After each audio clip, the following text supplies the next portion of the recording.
Hello again, my friend. Celina here with another video to help you on your SAT/ACT journey.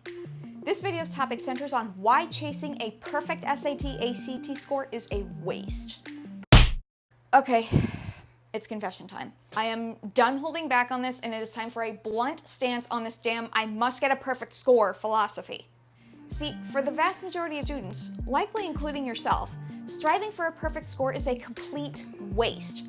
A waste of your time, your energy, and depending on your financial situation, a waste of your money too. Say what? Your ears are not deceiving you.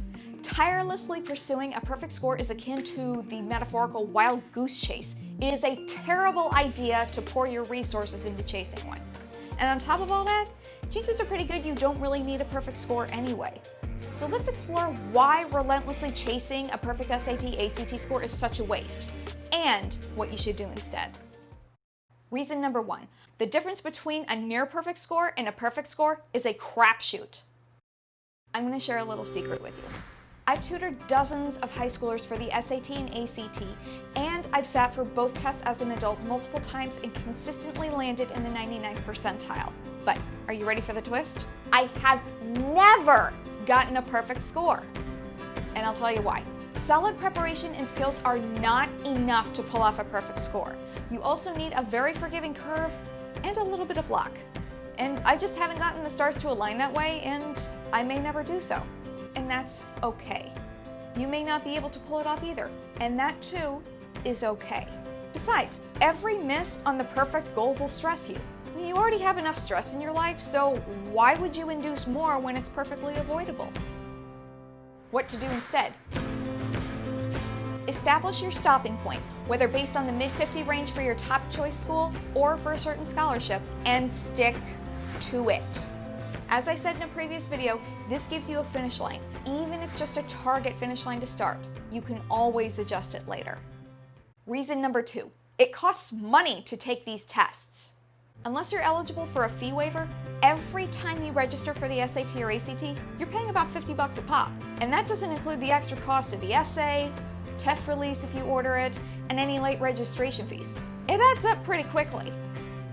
What to do instead? Put that money toward your college application fees. Or even better, go do something fun. God knows you deserve it. Reason number three, the SAT/ACT is only part of your application.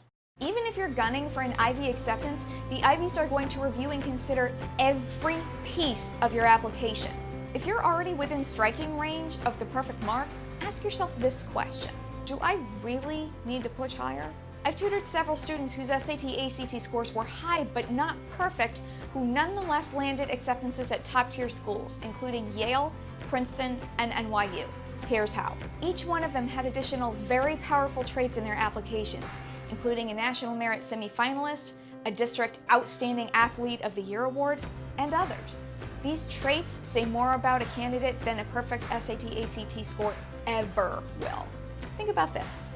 If your application has killer strengths elsewhere and a school's admissions committee can't look past your near perfect score because it's not perfect, would you really want to enroll there? Didn't think so. What to do instead? There are bound to be other pieces of your application that you can strengthen.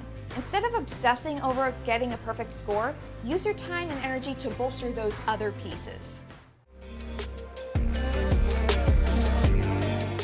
And now I want to hear from you. What's helped you embrace being okay with not having a perfect SAT/ACT score? Post your thoughts in the discussion below.